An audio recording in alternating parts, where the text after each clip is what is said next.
It has been observed that India has produced more spiritual persons than any other place. When the quality of their spiritual and divine life becomes highest, they are considered to be God's special messengers.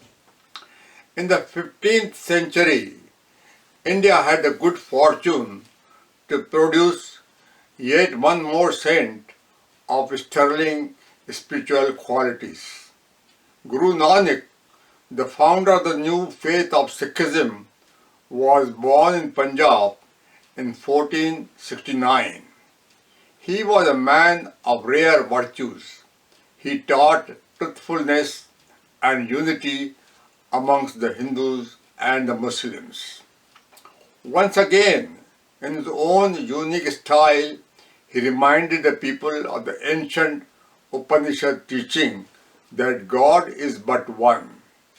He also advised them to shun complex rituals, avoid controversies, live a simple life of manual labor, contribute earnings to the needy and poor, and pray to the Supreme Lord in complete surrender. Guru Nanak roamed from place to place with the sole purpose of spreading the holy message of God. He spoke in melodious verse, imparting the divine knowledge in soothing musical tones. He demonstrated the value of faith and integrity to his many followers by his true example in the way in which he lived his own life. He also asked people to discard the old, rather vicious caste system which had plagued the Hindu society.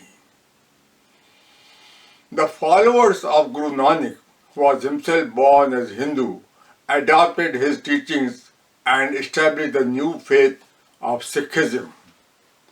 There were 10 gurus in line to propagate these teachings with a great discipline and devotion.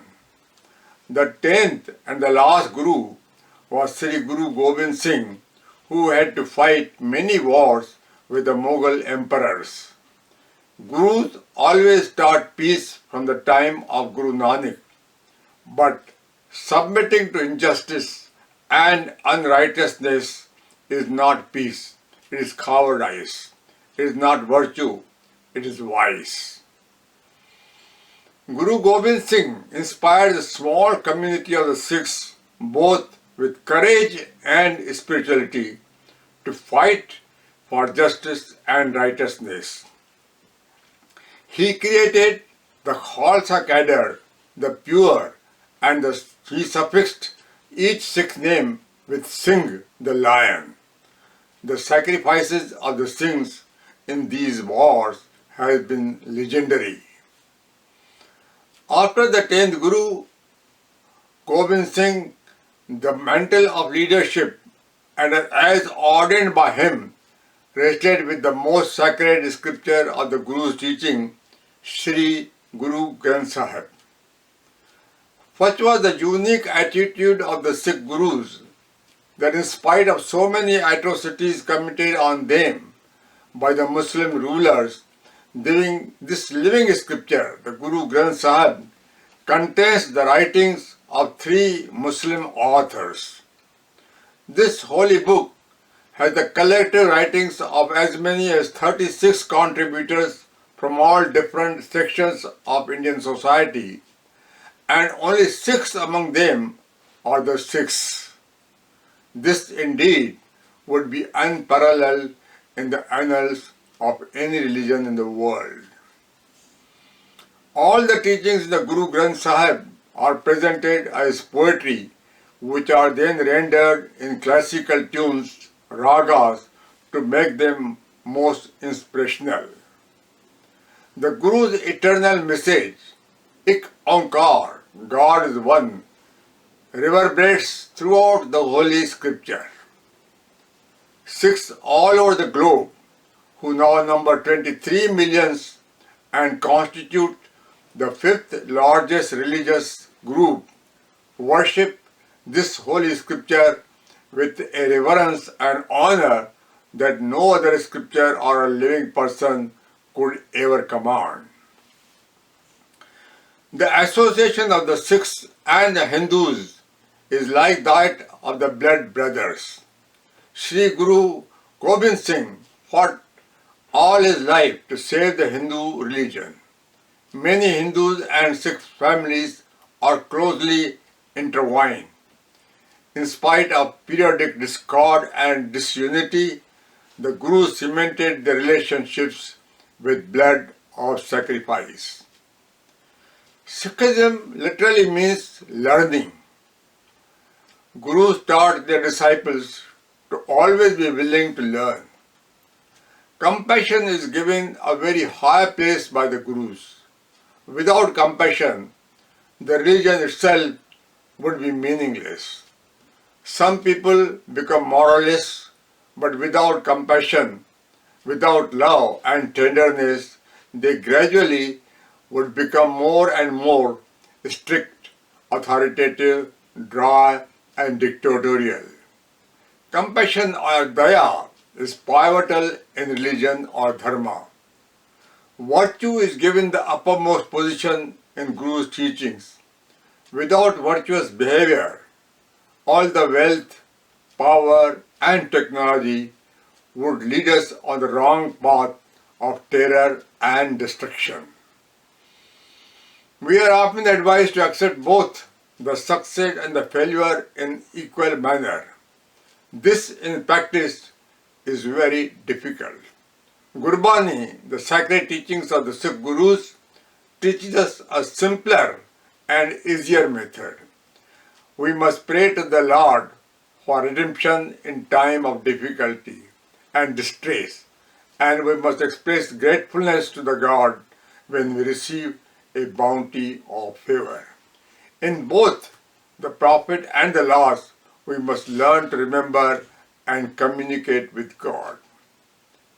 Gurbani even sanctions prayer to the Lord for ordinary material commodities, if in trifles such as daily groceries and clothes to wear. We are prompted to approach the Lord as our loving parent. God is not just for high-sounding metaphysical spirituality. God is for everything that we do and desire. Among the many teachings is a clear direction to shade our superstitions and illusions. Gurbani, however, does not advocate the renunciation of family life or grasta. Sikh Gurus advise their devotees to carry on the responsibilities of the household and gradually evolve themselves spiritually through meditation and the spiritual experience of Nam Simran. All the Gurus themselves had a married life, family life, and fulfilled all the obligations of society. Sikhism lays heavy emphasis on Nam Simran, meditation on the name of God. The famous Sant Kabir offered an interesting anecdote in this regard. A devotee came to the saint and requested the Nam in rather a hurry. The saint asked him to fetch a little quantity of milk. When the devotee brought the milk, the saint asked him to pour the same into an unclean utensil. The devotee was taken aback.